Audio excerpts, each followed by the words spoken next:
আসসালামু আলাইকুম রহমতুল্লাহি ওয়া বারাকাতুহু। ভিউয়ার্স, আমি হায়দার, আপনারা দেখছেন ড্রাগন মিনি গার্ডেন। তো আবারও চলে এসেছি আপনাদের সামনে আমি এবছরের প্রথম ড্রাগন গাছের ভিডিও নিয়ে।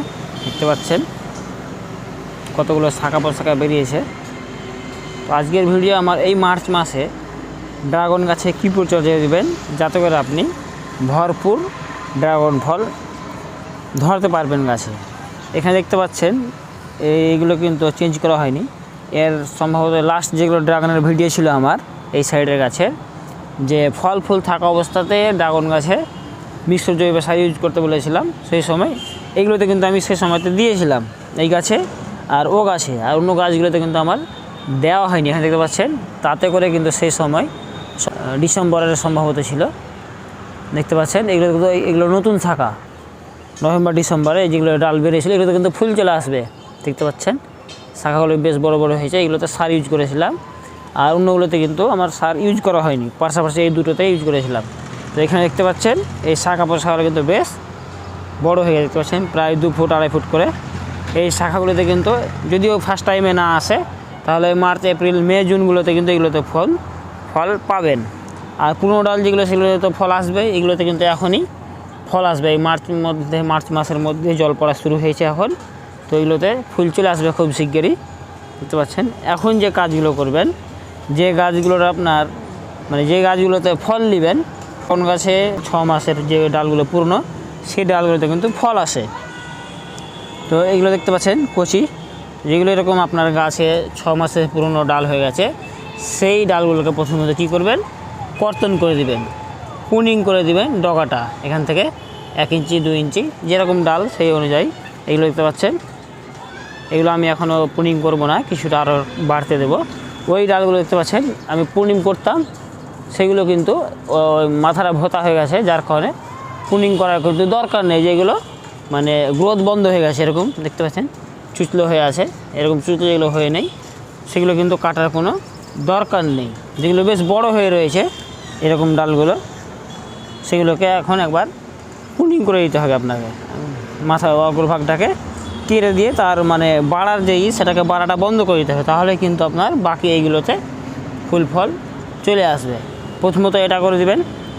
আর যদি মিশ্র জৈব সার দিয়ে না থাকেন সে সময়, এখন কিন্তু মিশ্র জৈব সার দিলে হবে না, বুঝতে পারছেন।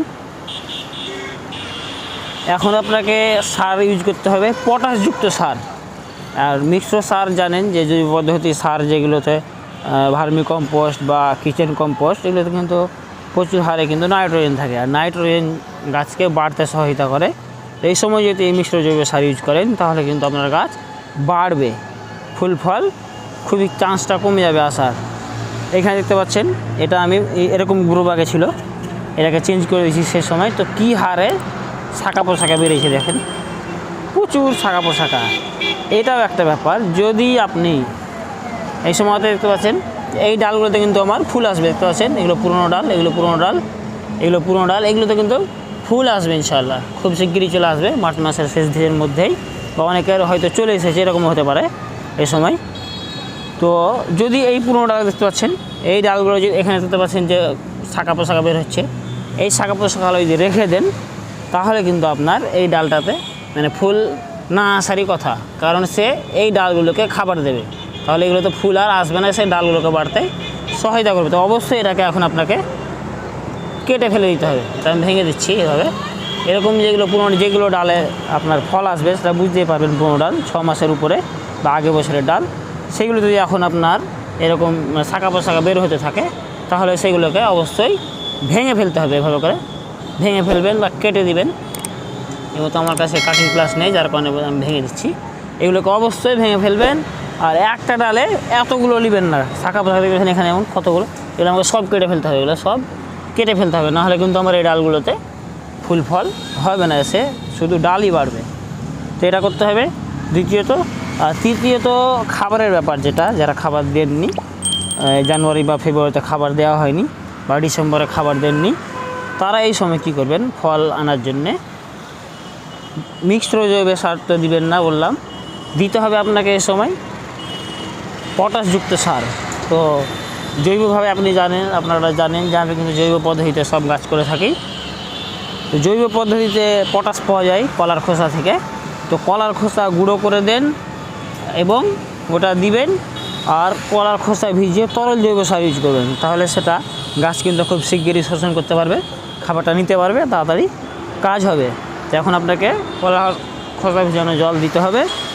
আর যদি মনে করেন রাসায়নিকে যাবেন তাহলে 0050 এখন এরকম বালতি থাকে, হাফ চা চামচ দিয়ে দিবেন, বা 05234 বা লাল পটাশ ইউজ করতে পারেন। এবং 05234 বা 0050 যদি মনে করেন তাহলে স্প্রে কিন্তু করা যায়। 1 লিটার জলে 3 থেকে 4 গ্রাম মিশিয়ে স্প্রে করবেন। তো স্প্রে যদি করেন তাহলে ঠান্ডা মৌসুমে করবেন, অতিরিক্ত রোদ্দুরে স্প্রে করবেন না, এগুলো করবেন। বা হালকা তরল জৈব সার ইউজ করতে পারেন, অসুবিধা হবে না। আর এই সময় আরেকটা যেটা করবেন সেটা হচ্ছে যে কোনো একটা পিজিআর ইউজ করবেন, মিরাকুলান বা প্লানফেক্স যদি ইউজ করেন তাহলে 1 লিটার জলে 4 থেকে 5 ফোঁটা দেবেন, বেশি ইউজ করবেন না। এটা একটা করতে পারেন বা করবেন যে পুরনো ডাল, প্রচুর পুরনো ডাল হয়ে গেছে, যে ডালগুলোতে কাঁটা নেই। এখানে দেখতে পাচ্ছেন এই ডালটা আমার, এটা কিন্তু বেশ 2-3 বছরের পুরনো ডাল। এই ডালটাতে কিন্তু আপনার ফল হবে না, পুরনো কাঁটা, একটা কাঁটা নেই, নষ্ট হয়ে গেছে, কালারটাও খারাপ হয়ে গেছে। তো এটাকেও কেটে ফেলে দিতে হবে। এইগুলো খামোখা খাবার খাবে, এতে কিন্তু কোনো ফল আসবে না। তো এখান থেকে যদি আপনি একটা শাঁখা বের হতো, শাঁখাটা রেখে এই ডালটাকে কেটে ফেলে দিবেন। এই সাইডে রয়েছে আমার, এই ডালটা তো সম্ভবত আসবে না, তো এটাকেও কেটে ফেলে দেবো আমি। তো যেগুলো বেশি পুরনো হয়ে গেছে, 3 বছর 4 বছরের ডাল, সেগুলোকে কেটে ফেলে দিবেন। তো আজকের ভিডিও এখান থেকেই। ভিডিও যদি ভালো লেগে থাকে তাহলে লাইক, কমেন্ট, শেয়ার করে সাথে থাকবেন। আসসালামু আলাইকুম ওয়া রাহমাতুল্লাহ।